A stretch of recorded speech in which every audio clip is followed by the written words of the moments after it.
Hey everyone, my name's Deanna Oliver, and I chose to use a comprehension strategy for the content area of science.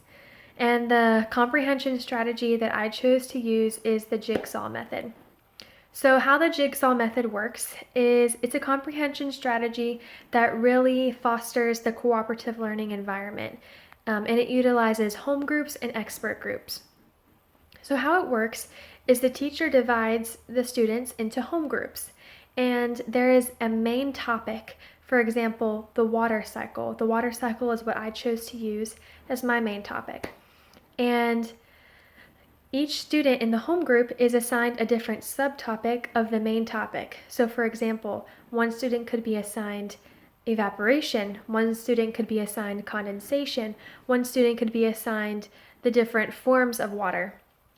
So each student in the home group is given a different subtopic of the main topic, and they're given a different text to learn about that subtopic. So each student spends a few minutes reading that text, gathering information about that subtopic, and then after they're in home groups for a few minutes, they will go to their expert groups. And in their expert groups, they meet with other peers who were given the same subtopic as they were, and they discuss what they've learned about the subtopic, what they know, what they want to know, and they become experts in this area of study.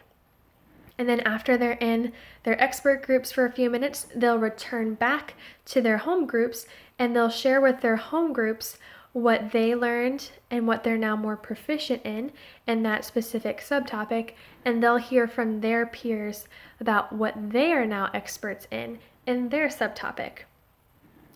And then usually after you go back to your home groups and you share, we'll come back together as a class and everyone will share what they've learned from their expert groups and from their home groups. So, like I said, the specific content area that I chose is science, and the main topic that I chose is the water cycle. There are many benefits to using the Jigsaw method in a classroom, including having a stronger focus on student-centered learning versus the more traditional teacher-focused learning. Here you're, like I said, fostering that cooperative learning environment. Students are engaging with one another. It also fosters and it improves communication skills. Your students are talking with one another, they're listening to one another, they're collaborating with one another, which is really great for ELLs as well. So the different texts that I chose for the grade levels, for the primary grades K through 2, I chose The Great Big Water Cycle Adventure by K. Barnum. And for the elementary grades 3 through 6, I chose The Water Dance by Thomas Locker. And for ELLs, I chose A Drop of Water by Walter Wick. In the questions to supplement these texts for grades K through 2, for The Great Big Water Cycle Adventure, the literal question I wrote says, what happens when water droplets become too big and heavy to stay in the air? The inferential question is, if condensation is the change from a vapor to a condensed state, what is evaporation? And the evaluative question is, why do you think the water cycle is important for the Earth?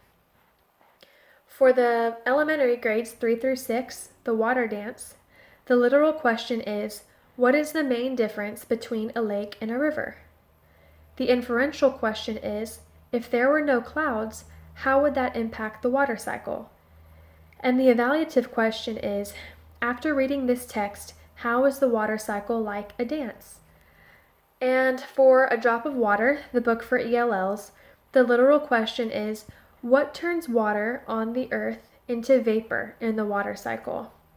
The inferential question is, what stage of the water cycle would mist be in? And the evaluative question is, what is the impact of the many different roles of water? And then for the handout and visual section of this comprehension strategy, for the primary grades and the elementary grades, they're very similar.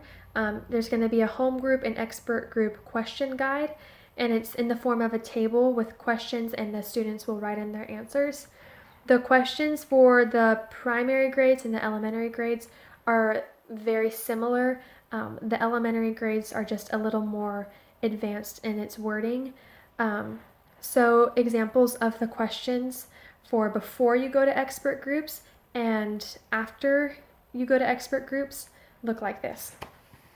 So before you go to expert groups, when you're in your home groups, some of the questions are, what is something I already know about my topic that is in the text? What is something new I learned about my topic from the text? And what is something from the text that I would like to learn more about in expert groups? And then when they come back from expert groups, they answer the questions, what did I learn in my expert group? What did I learn from others in my home group? And they'll fill those questions out on the table. And like I said, the questions for the elementary grades are very similar, just a little more advanced in their wording.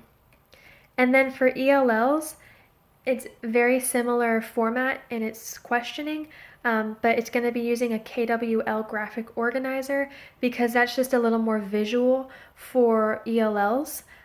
So just using a KWL chart, what do you know about the topic already? What do you want to know about the topic? And what have you learned about the topic? So that is an overview of the Jigsaw comprehension strategy, and I hope you learned something. Thanks for watching. Bye.